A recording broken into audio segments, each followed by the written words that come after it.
Chapitre représentation spatiale des molécules. Quatrièmement, les isoméries de conformation. Premièrement, définition. Qu'appelle-t-on une isomérie de conformation? Une isomérie de conformation est liée à la liaison simple entre deux atomes de carbone.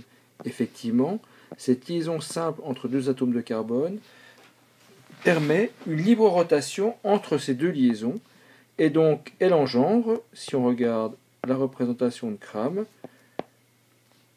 des géométries différentes dans l'espace. Donc par exemple, l'ensemble peut être aligné, ou si on tourne ici, l'ensemble peut être ainsi, de cette façon. Donc une liaison comme ça, une comme ça, une comme ça, et après les liaisons peuvent être décalées, donc, par exemple comme ça et comme ça. Donc en résumé, les isoméries de conformation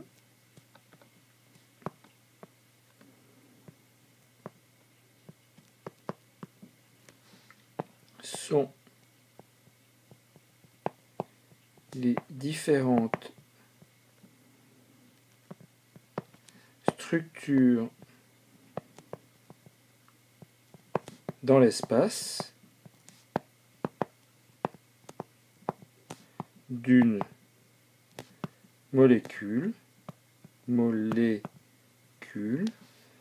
liée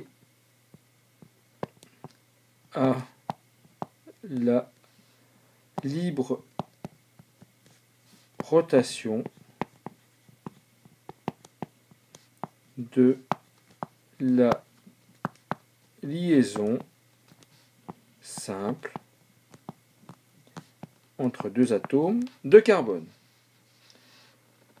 Donc, si on souligne certaines parties, donc isomérie de conformation, ce sont les différentes structures dans l'espace d'une molécule liée à la libre rotation de la liaison simple CC.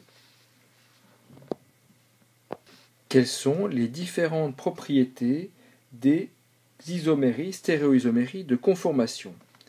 En fait, les différentes stéréoisoméries de conformation sont plus ou moins stables. Donc, les stéréoisoméries de conformation sont plus ou moins stables. Les isoméries les plus stables sont celles pour lesquelles les interactions entre les électrons qui se situent sur les couches externes des atomes sont les plus éloignées, c'est-à-dire où la répulsion est la moindre. Donc, les isoméries, les stéréoisoméries de conformation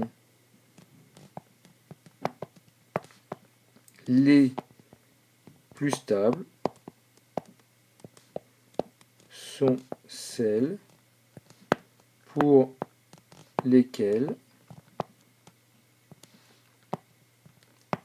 les répulsions donc électriques sont les plus faibles. C'est-à-dire, globalement, c'est celles où les atomes sont les plus éloignés. Entre parenthèses, celles où les atomes sont les plus éloignés. Donc, en résumé, elles sont plus ou moins stables, les isoméries de conformation, stéréoisoméries de conformation sont plus ou moins stables. Les plus stables sont celles pour lesquelles les répulsions électriques entre les électrons des atomes sont les plus faibles, c'est-à-dire quand les atomes sont les plus éloignés. Troisièmement, illustrons ces phénomènes par des exemples. Prenons par exemple l'éthane. donc C, disons simple C, avec un hydrogène ici, ici un hydrogène vers l'arrière,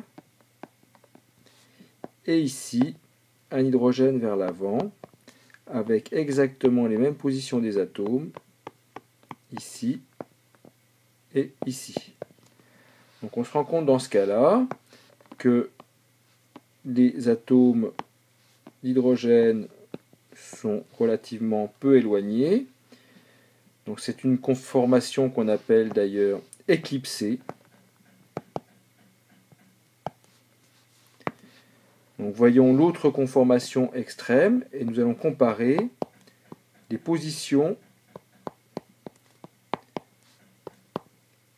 des atomes et donc les répulsions dans les deux cas. Dans ce cas-là, ici, nous avons décalé. Alors voilà, là c'est vers l'avant, ici c'est vers l'arrière, ici comme cela.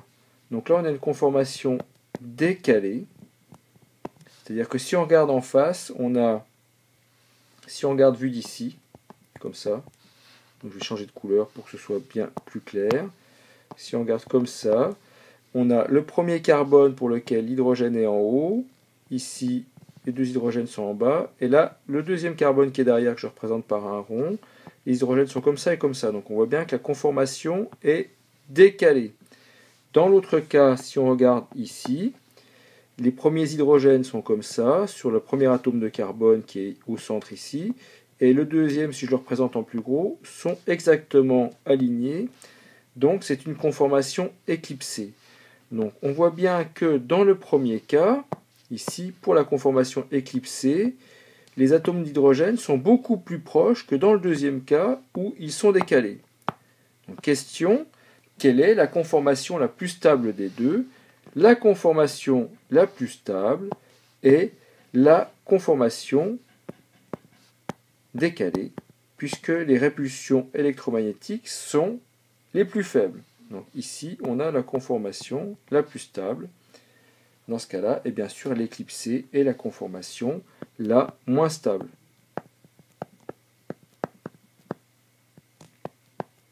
puisqu'elle est éclipsée.